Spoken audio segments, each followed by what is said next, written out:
우리가 함께 읽은 이제 욥기서 13장에 있는 이 말씀을 통해서 하나님께서 주시는 은혜를 우리가 함께 나누기를 원합니다. 이 욥기서 13장에는 이 욥기서 12장에 이어서 욥의 이 친구들의 잘못을 책망을 하게 되는 욥의 책망과 또 뒷부분에는 욥의 간절한 기도가 기록이 되어 있습니다. 그래서 두 부분으로 나눠져 있다는 것을 먼저 기억을 하시고요. 욥의 책망과 기도 두 부분으로 나눠져 있습니다. 그리고 사실은 이제 14장까지가 욥의 대답이죠. 12장부터 13장, 14장 세 장에 걸쳐서 욥이 대답을 하게 되는데 제가 두 장을 같이 하려고 그러다가 이렇게 14장에도 또 중요한 말씀이 따로 있어요. 그래서 이제 그걸 좀 나눠서 한 장씩 이렇게 또 말씀을 나누게 되었습니다. 오늘 욥기서 13장에는 12장에서 욥이 하나님께 이렇게 변론한 내용이 나오죠. 하나님께서 내게 이렇게 고난을 허락하신 것은 내 죄 때문에 임한 것이 아니고 그런 재앙이 아니라 하나님이 내게 허락하신 섭리 가운데 주어진 한 사건일 뿐이다. 그래서 우리가 그걸 다 계산하지는 못하는 거죠. 인간의 지식으로는 다 계산하지는 못하지만 하나님의 다스리심과 하나님의 이 섭리가 너무 크다는 거예요. 그 섭리하는 중에 하나님이 하시는 일들 중에 하나가 내게 일어나는 것이다.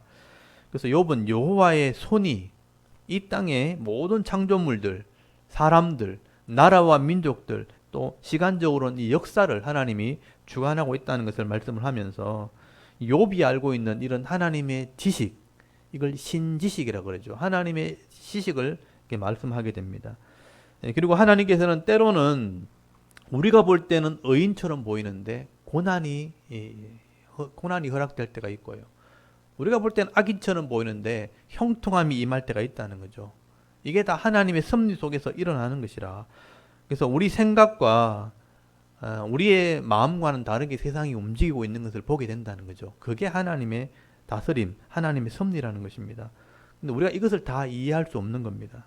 그렇기 때문에 지금 내가 당하고 있는 이런 현재의 고난의 문제를 가지고 친구들이 와서 쉽게 판단을 해버리고 쉽게 정죄를 하는 것은 잘못된 것이다 하는 얘기를 12장에서 하게 된 것이죠.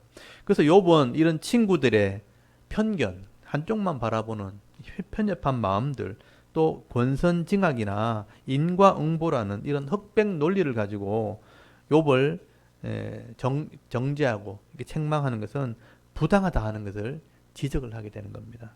그리고 그것을 오늘 책망을 하게 되는데 오늘 거기 13장 2절부터 12절까지가 욥이 자신의 친구들에게 책망을 하는 말씀이 기록된 겁니다. 그래서 여러분 2절을 먼저 한번 보십시오. 2절에 보시면 너희가 아는 것을 나도 다 알고 있기 때문에 차라리 내가 하나님과 직접 변론하겠다. 그런 말 하죠. 너희 아는 것을 나도 아노니 너희만 못하지 않느니라. 참으로 나는 전능자에게 말하려 하며 하나님과 변론하려 하노라. 너희들에게 자꾸 설명하느니 그냥 내가 하나님께 직접 말하고 싶다. 그렇게 말을 합니다. 그리고 이제 4절부터 보시면요. 너희의 거짓말, 그러니까 유익이 되지 않는 이런 말들은 마치 돌팔이 의사 같다.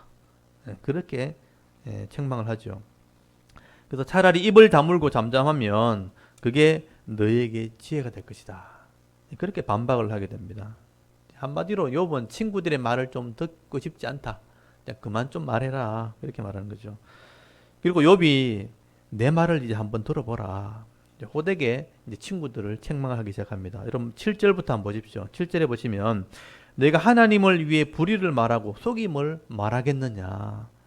그렇게 책망을 합니다. 지금 욥의 말이 뭐냐 하면 욥의 친구들이 하나님에 대한 어떤 지식 이런 걸 잘 모르면서 하나님에 대해서 잘 알지도 못하면서 자기가 말하는 것이 하나님의 뜻인 것처럼 또 하나님의 말씀을 하는 것처럼 그렇게 말하는 것 자체가 하나님 앞에 불의가 된다는 거예요.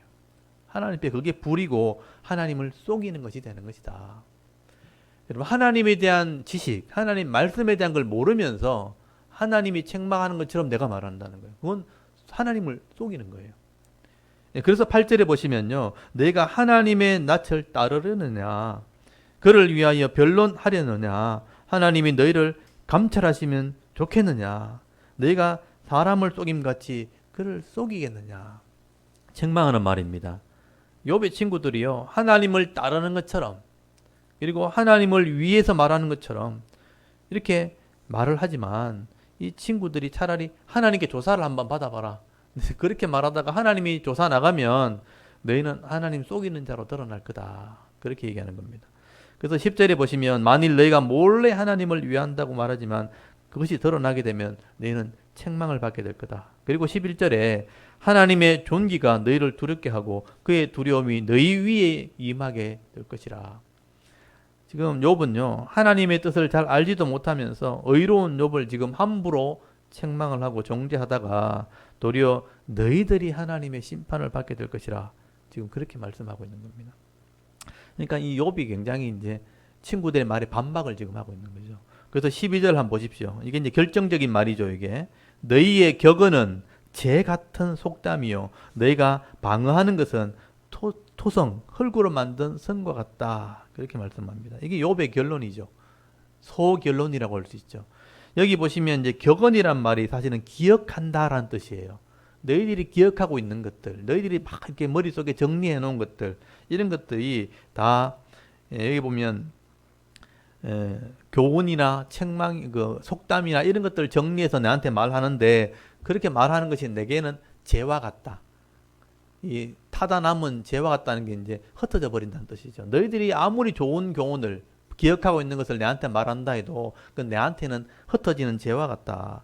그리고 내 말을 너희들이 방어한다고 하지만 너희들이 방어하고 변호하는 것들은 흙으로 만든 성과 같다. 그 무너진다는 뜻이에요. 너희들이 내 말을 아무리 방어해봐라, 변론해봐라, 흙으로 만든 성처럼 너희들이 무너지게 될 것이다. 그래서 이제 욥이 보통 이게 문자 쓴다 그러잖아요. 좋은 말을 가져와서 내 말을 이렇게 포장하는 걸 이제 격언이나 속담을 가져와서 그렇게 얘기하거든요. 내 말의 논리가 부족하면 다른 사람의 논리를 가져와서 얘기한단 말이에요. 보통 설교자들이 자기 할 말이 힘이 없으면 학자들의 말을 끌어온단 말이죠. 그래서 이제 격언이나 속담을 가지고 내한테 교훈을 한다 그러지만 그것은 나는 흙으로 만든 성처럼 내게 느껴진다. 다 흩어지고 말 것이다. 내게는 흩어지는 모래처럼 의미 없는 말이다. 이게 이제 결정적으로 욥이 친구들을 책망하는 말입니다. 그래서 이제 13절부터는 욥이 이제 반전이 되는 거예요. 13절부터는 너희들과 내가 변론하느니 차라리 하나님께 직접 내가 말하겠다는 거예요. 하나님께 직접 내가 대면하겠다. 너희는 잠잠하고 나를 버려두고 말하게 하라. 무슨 일이 닥치든지 내가 당하리라. 내가 직접 당하겠다. 그래서 14절부터 욥은 하나님 앞에 여기서 보면요, 자기 의를 드러냅니다. 내가 얼마나 의로운 사람인지, 얼마나 정직했는지 자기 의를 드러내고 하나님을 다시 한번 내가 신뢰하겠다 하고 결단을 하게 되는 거예요. 저는 이것을 이제 욥의 신앙이라고 봅니다. 욥의 결단, 욥의 어떻게 보면 하나님을 바라보는 신앙이라고 우리가 할 수 있는 것입니다. 그래서 14절을 잘 보시면요, 내가 어찌 내 살을 입으로 물고 내 생명을 내 손에 두겠느냐. 조금 이렇게 어렵게 표현된 말이죠. 자기가 자기 살을 입에 문다는 건 뭐냐면 내가 나를 괴롭게 하면서 어떻게 내 생명을 내 손에 둔다는 것은 내 생명을 내가 스스로 지키려고 하겠는가? 이걸 하나님께 날 살려달라고 요구할 수 있겠는가? 그래서 15절을 보시면요, 그가 나를 죽이리니 내가 희망이 없노라. 그러나 그 앞에 내 행위를 아리리라. 그래서 나를 괴롭게 하고 나를 잘못됐다고 말하면서 어떻게 살려달라 하겠는가. 그래서 내 의를 내가 드러내겠다. 그렇게 표현하는 것입니다. 그래서 15절을 잘 보시면 그는 하나님이죠. 하나님께서 나를 죽이실지라도 하나님께 내 행위, 그러니까 내가 의롭다는 것을 아뢰을 것이라. 이 말은 이제 하나님을 신뢰하겠다는 뜻입니다. 15절을 다시 한번 보십시오. 그가 나를 죽이시니 내가 희망이 없더라. 그러나 내가 그 앞에 내 행위를 아랜다는 게 뭐냐면 내 의를 나타내겠다는 거예요. 그래서 하나님 앞에 내가 의를 드러내고 하나님을 신뢰할 것이라 하고 결단을 하게 되는 것이죠. 그래서 16절에 보시면 경건하지 않는 자는 그 앞에서 이 하나님 앞에서 하나님 앞에 이르지 못하게 될 것이고 또 이것은 내 의인은 나에게 구원을 줄 것이라. 이 중요한 말을 하게 되죠. 하나님 앞에 의가 드러나는 자는 결국 이것이 나의 구원이 될 것이다. 욥의 신앙을 말하는 것입니다. 그래서 욥은 이제 사람을 의지하기보다는 내 의를 하나님께 드러내고 하나님을 의지할 사람이 될 것이다. 사실 욥은요, 사실 친구들이 찾아왔기 때문에 좀 기대를 하긴 했겠죠. 친구들이 나를 위로해주고 격려해주고 또 나를 이렇게 좀 도와주겠지. 내가 어려움 당하고 있을 때 친구들이 왔으니까 위로를 기대하고 또 이렇게 친구를 의지하려고 했는데 그게 내 뜻대로 안 되는 것이죠. 사람을 의지하려고 하다 도리어 마음의 상처를 받게 됩니다. 그래서 내가 이제부터는 하나님만 내가 의지하겠다.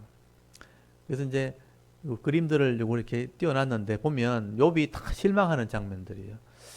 이게 욥의 친구들이 찾아온 모습이죠. 다음 장을 보여주시면 네. 욥이 막 네. 죄를 지었다고 막 책망하는 장면이죠. 네. 그러니까 엘리바스나 빌닷이나 소발이나 세 명이 똑같이 막 정죄, 지적을 하는 겁니다. 네가 죄를 지었다. 회개해라. 그래서 이제 도리어 상처를 주죠. 네. 다음 그림을 넘겨주시면 이제 변론하는 장면입니다. 변론하는 장. 제가 욥의 그림을 이렇게 여러 가지 자료를 찾아봤는데 많지 않아요. 그래서 그나마 이제 좀 괜찮은 것들만 제가 모은 겁니다. 욥이 이제 하늘을 바라보죠. 하나님께 의지하겠다. 그래서 이제 욥이 사람을 의지하려고 하다가 도리어 위로를 받는 게 아니고 상처를 받게 돼요. 그게 한계입니다. 그래서 이제 나는 하나님을 의지하겠다. 그래서 17절부터 19절까지 보면 친구한테 실망했는 말을 하게 되는 거죠. 너희들은 내 말을 분명히 들어라. 내가 너희 귀에 알려줄 것이 있다. 내 말 좀 들어봐라. 내가 너희들한테 분명히 알려줄 게 있다. 이게 뭐냐면 자기 결단을 얘기하는 거죠. 보라, 내가 내 사정을 진술하였거니와 내가 정의롭다함을 얻을 줄 아노라. 그러나 나와 변론할 자가 누구랴? 그러면 내가 잠잠하고 기운을 끊으리니. 거기 18절 잘 보시면요. 보라, 내가 내 사정을 진술하였거니와 내가 의롭다는 것을 막 말했다는 거죠. 내가 정의롭다함을 얻은 줄 아노라. 근데 친구들이 자꾸 정죄하니까 나와 변론할 자가 누구냐? 그러면 내가 잠잠하고 기운을 끊을지니라. 만약에 친구들이 변론하는 중에 내 죄를 밝히거나 내 죄를 드러내게 만든다면, 내 불의를 찾아내기만 한다면 나는 두말하지 않고 입을 내가 닫겠다. 그리고 내 스스로 나는 생명을 끊을 거다. 근데 그렇지 않다는 얘기를 하고 있는 거죠. 그만큼 욥은 분명한 믿음과 지금 확신을 가지고 있다는 것을 말씀을 하게 되는 겁니다. 적어도 내 삶에는 이런 고통을 당할 만한 죄는 없다는 거예요. 내가 하나님 앞에 늘 의로운 삶을 살려고 막 애를 썼다는 것입니다. 그래서 나는 하나님 앞에 부끄러울 게 없다. 이게 욥의 신앙 고백이죠. 그래서 이제 사람을 위로하기보다, 사람을 의지하기보다 차라리 내가 하나님께 기도하는 것을 선택할 것이다. 그래서 20절부터는 단락이 분명하게 나눠집니다.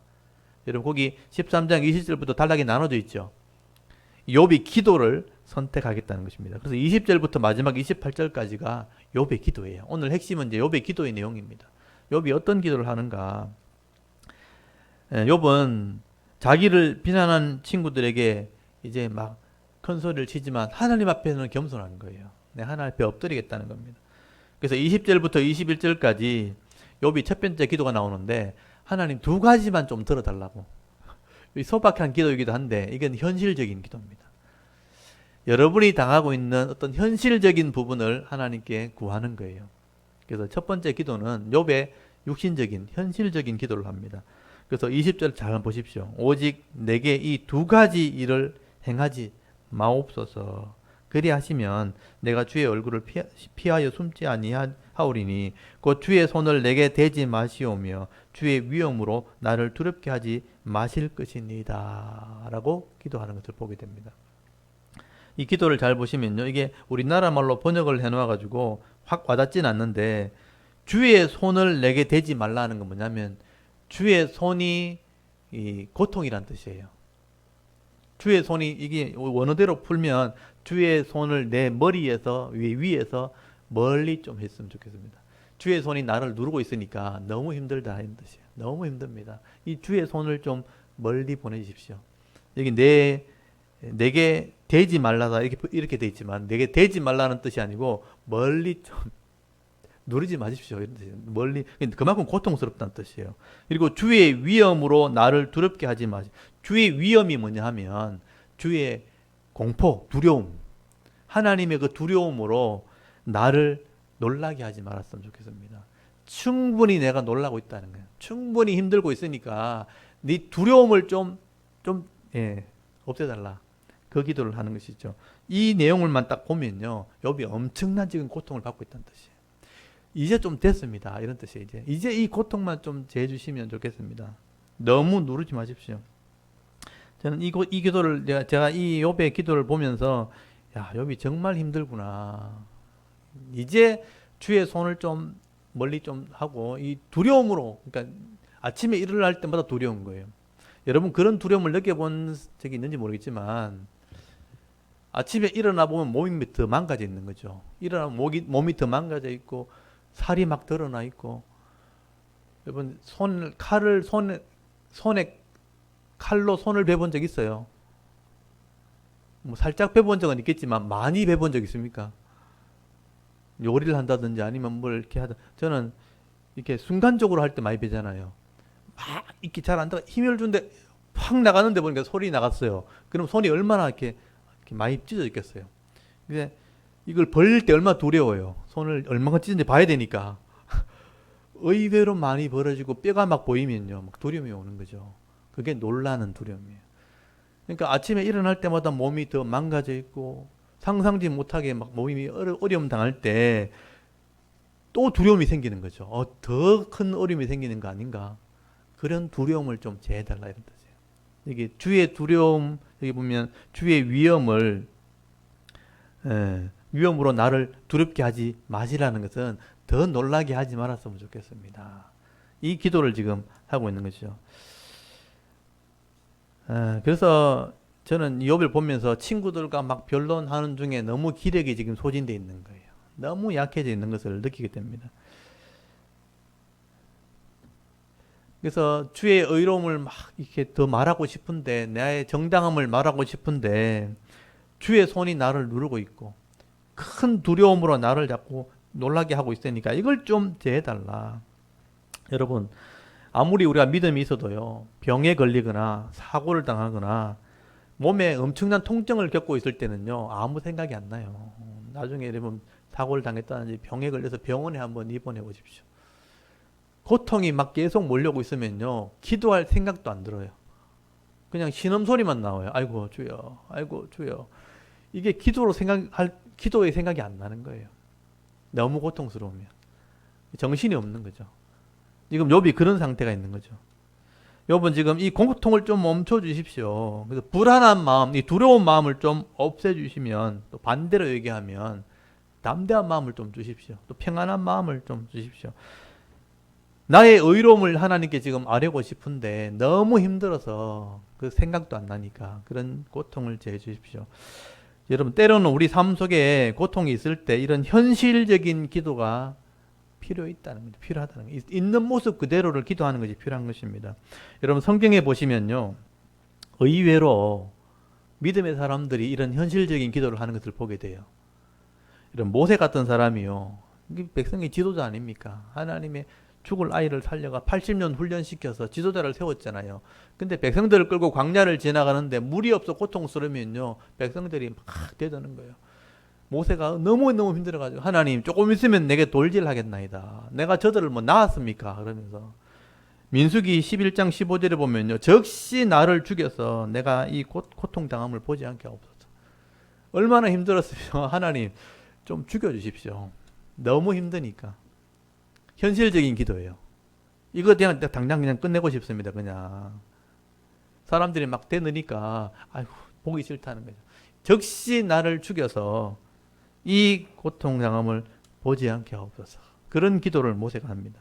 여러분, 다윗도요, 위대한 왕이잖아요. 수많은 어려움을 겪은 사람인데 시편 83편 6절에 보면요, 내가 아프고 심히 구부러졌으며 종일토록 슬픔 중에 다니나이다. 내 허리에 열기가 가득하며 마음이 불안하여 신음하나이다. 속히 나를 도우소서. 아마 배에 통증을 느끼는 것 같아요. 장이 탈이 났던지 모르겠는데 몸이 구부러져 있는 거예요. 너무너무 힘들어서 쫓겨다니는데도 몸이 말을 안 들으니까 종일토록 배를 붙들고 있는데 허리에 열기가 가득한데 하나님 겁이 나 죽겠습니다. 불안해서 신음하나이다. 속히 좀 나를 좀 도우십시오. 이런 기도를 해요. 얼마나 아팠으면 그렇게 기도했을까요? 약이 제대로 있는 시대도 아니니까 통증이 오는데 장이 탈이 났는지 아프니까 그런 기도를 하는 거예요. 여러분 히스기야 왕도요. 이사야서 38장 14절에 보면 내가 제비같이 학같이 시적이며 비둘기같이 슬피 울며 내 눈이 쇠하도록 앙망하나이다. 여호와여 내가 압제를 받사오니 나의 중보가 되시옵소서. 내 영혼의 고통으로 말미암아 내가 종신토록 방황하리다. 원하건대 나를 치료하시며 나를 살려주옵소서. 진짜 현실적인 기도예요. 하나님 좀 살려주십시오. 이렇게 기도했다는 거예요. 그러니까 제비가 막 기저귀듯이 새들이 막 떠들잖아요. 그러니까 자기도 막 하나님한테 막 이렇게 새들처럼 지저귀다는 거예요. 너무너무 힘드니까. 그래서 종일 종신토록 방황한다는 거면 내가 이러다가 평생 아파 죽겠습니다. 원하건대 나를 치료하시고 나를 살려주옵소서. 저도 이런 기도를 한 적이 있거든요. 하나님 한 번만 좀 살려주십시오. 제가 그런 기도를 한 적이 있어요. 하도 답답하니까 한 번만 살려주시면 제가 시키는 거 다 할게요. 그래가 제가 이제 목사 된 거예요. 그때 살아나가지고 그때 죽었으면 끝났을 건데 한 번만 살려주시면 제가 하나님 하라는 거 다 할게요. 이랬거든요. 괜히 그렇게 기도해가지고 요것만 할게요. 이랬어야 되는데 하라는 거 다 한다 그랬으니까 제가 시키는 거 다 하잖아요. 그래요. 이 현실적인 기도입니다. 여러분 이 불의 선지자 엘리야 선지자도요. 열왕기상 19장에 보면 갈멜산에서 이 우상을 섬기는 선지자와 대결을 했잖아요. 불이 내려와서 막 능력도 행했던 이 선지자가 이세벨이 군사를 동원해가 엘리야 선지자를 죽이려고 할 때 이 엘리야가 도망을 다니다가 이제 로뎀 나무 아래 숨었잖아요. 내가 열심히 득심 있는데 마음은 열심을 가지고 있는데 도망갈 데가 없습니다. 여호와여 넉넉하오니 지금 내 생명을 거두시옵소서. 넉넉하오니 이런 말은 뭐냐? 하나님 충분합니다. 내 할 일 다 했습니다. 이제 좀 데려가십시오. 현실적인 기도예요. 그런 기도를 합니다. 여러분 예수님께서도 십자가의 사역을 앞두고 제자들에게 그런 말을 했어요. 내 마음이 심히 고민하여 죽게 되었다. 여러분 예수님이 제자들한테 그런 말을 했어요. 너무 고민되고 힘들고 죽을 지경이다. 그래서 하나님 앞에 나와 기도할 때 아빠 아버지여 아버지께서는 모든 것이 가능하오니 이 잔을 내게서 옮기시옵소서. 막상 당하려고 하니까 육신의 고통이 있는 걸 아니까 이 고통을 내게서 좀 옮겨 주십시오. 히브리서 5장 7절에 보면 그렇게 되어 있어요. 심한 통곡과 눈물로 간구와 소원을 올렸다. 예수님도 울었어요. 너무너무 고통스러운 걸 이제 앞에 두고 있으니까 심한 통곡과 눈물로 간구와 소원을 올렸다. 하나님 한 번만 좀 피하게 하시면 안 됩니까? 라고 해놓고 하나님 아버지 뜻대로 하옵소서 이렇게 기도했죠. 마지막에 그렇게 기도했죠.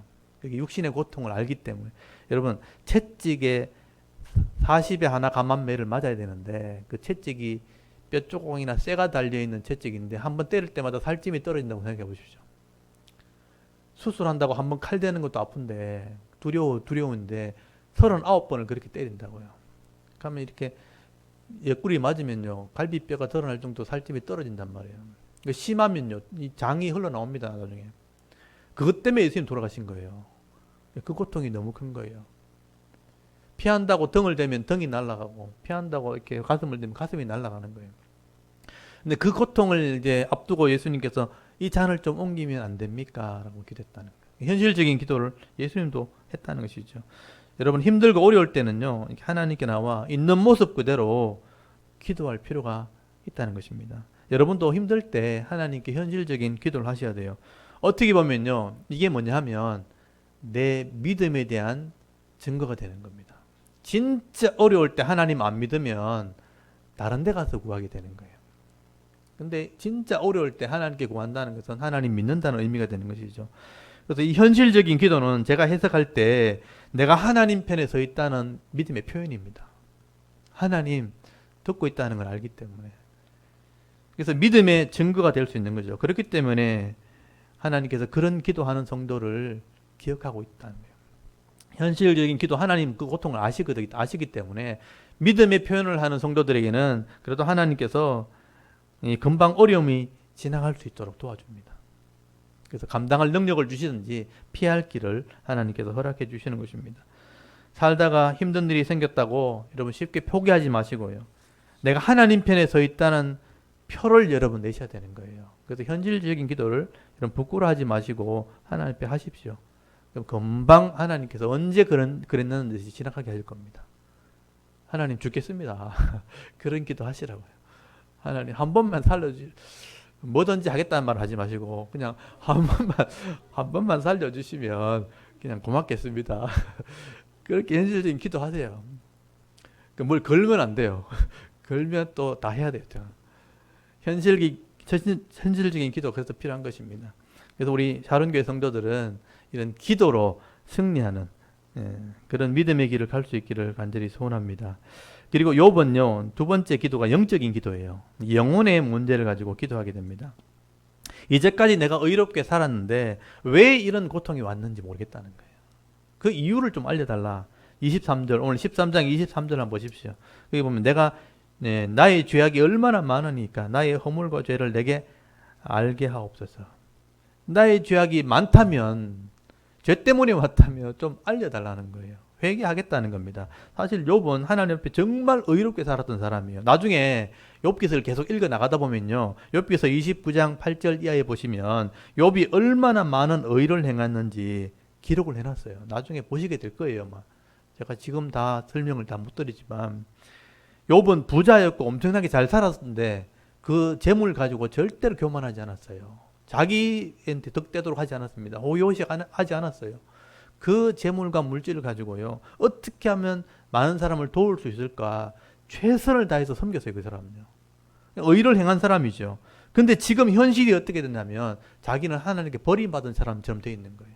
그렇게 의롭게 살았는데 하나님께는 원수처럼 됐다는 거죠. 그렇게 나오죠. 24절에 나오잖아요. 주여 어찌하여 얼굴을 가리시고 나를 주의 원수로 여기시나이까. 사람들에게 버림받은 사람처럼 되어 있다는 거죠. 그래서 28절 제일 끝에 보시면요, 나는 썩은 물건에 낡아진 같으며 존먹은 의복 같다 하고 표현했어요. 쓸모없는 사람처럼 되어 있는 거죠. 그렇게 의롭게 살았는데 왜 이 모양으로 지금 되어 있습니까? 욥이 이해가 되지 않는다는 거예요. 그래서 만약 죄가 있다면 좀 죄를 좀 알려주십시오. 회개할 마음이 있다는 겁니다. 하나님께서 원하신 대로 순종할 마음도 가지고 있는데 아무리 하나님께 얘기해도 답을 주지 않는다는 거예요. 그냥 묵묵부답이에요. 그럼에도 불구하고 지금 욥은요, 하나님을 포기하지 않는다는 걸, 오늘 이건 제 해석입니다. 제일 중요한 핵심이거든요. 그럼에도 불구하고 이렇게 아뢰는데도 불구하고 하나님 대답을 안 하는 거예요. 근데 하나님 앞에 포기하지 않는 거, 이게 중요한 겁니다. 그래서 하나님께 기도하고 하나님께 아뢰는 거, 그러니까 기도로 하나님을 붙들고 있는 거예요. 이게 욥의 믿음이었습니다. 그래서 저는 이 성경을 볼 때 욥이 이렇게 하는 것을 보고 성경은 뭐라고 해석하냐면 이걸 인내라고 표현하는 거예요. 인내. 그런 형편임에도 불구하고 포기하지 않고 계속 기도를 붙들고 있는 것은 이건 인내라는 거예요. 인내. 욥의 인내라고 표현하는 거죠. 여러분, 인내가 다른 말로 표현하면 옳기 때문에 견디는 거예요. 맞는 것이기 때문에 내가 그것을 붙들고 있는 것. 그걸 성경은 인내라고 그러죠. 근데 내가 참는 거 있잖아요. 내가 잘못되었는데 끝까지 붙드는 거 있잖아요. 이거는 인내가 아니에요. 고집이죠, 고집. 내가 틀렸고 잘못됐는데도 불구하고 끝까지 붙들고 있는 것은 이건 고집이고 욕심입니다. 근데 옳기 때문에 견디는 것은 인내인 거예요. 욥은 지금 의로운 사람이에요. 그래서 붙들고 있는 겁니다. 그래서 우리가 욥의 인내를 좀 배울 수 있어야 됩니다. 그래서 사도 바울은 신약에 보면 해석을 해놨어요. 로마서 5장 4절에 보면 환난은 인내를, 인내는 연단은 결국 소망을 이루는 줄 알미라. 그것이 맞다면 이루어진다는 거예요. 진짜 인내는요, 하나님의 뜻이 이루어지는 것이고요, 하나님의 소망이 이루어지는 것입니다. 그래서 야고보 사도는 이 경건의 대표주자가 야고보거든요. 낙타 무릎이라고 하는 별명을 가진 사람이죠. 야고보서 5장 7절에 보면 말세를 만난 성도들에게 인내할 것을 요구하게 됩니다. 그러면서 하는 말이 욥에게서 인내를 배우라 그래요. 신약이 그렇게 해석을 하는 거죠. 여러분 한번 찾아볼까요? 야고보서 5장 7절이니까 성경 저 뒤에 보시면요. 히브리서 다음에 야고보서 5장 7절 한번 찾아보십시오.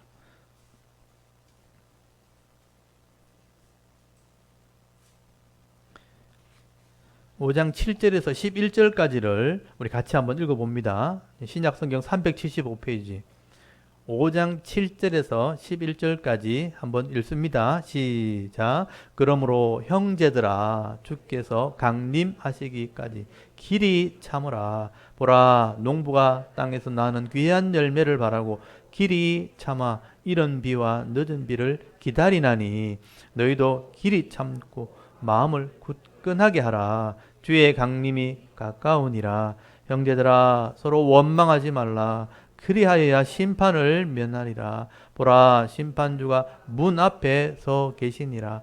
형제들아 주의 이름으로 말한 선지자들은 고난과 오래 참음의 본으로 삼으라.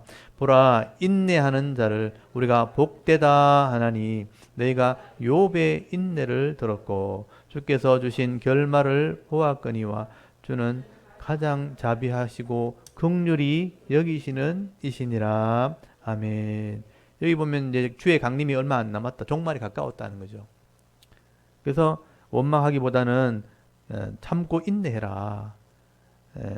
원망하다가는 불신앙하다가는 심판을 당할 것이다. 그래서 오래 참음의 본을 믿음의 선지자들이 보였다. 그 중에 이제 욥의 인내를 들었고 하는 거 나오죠. 욥의 인내를 보고 배우라는 것을 야고보가 얘기하고 있는 겁니다. 우리 신앙이 맞다면, 이 하나님 말씀이 틀리지 않았다면 이제 우리가 인내하는 것이 필요하다. 그래서 인내하는 자가 그래서 복되다 그렇게 말씀을 하게 되는 겁니다.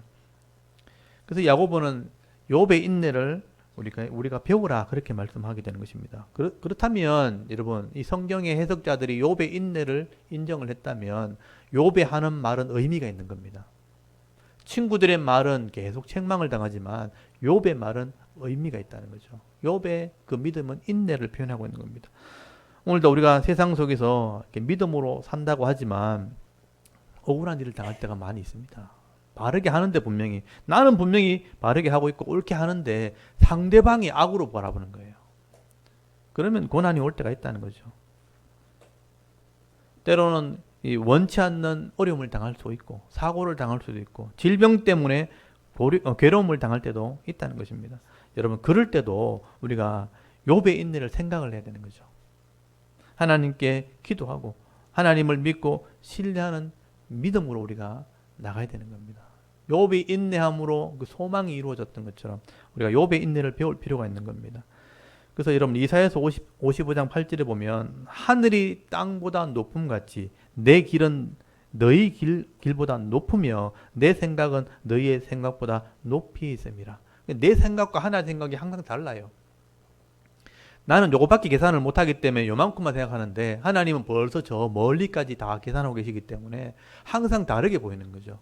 내 생각이 항상 틀린 거예요.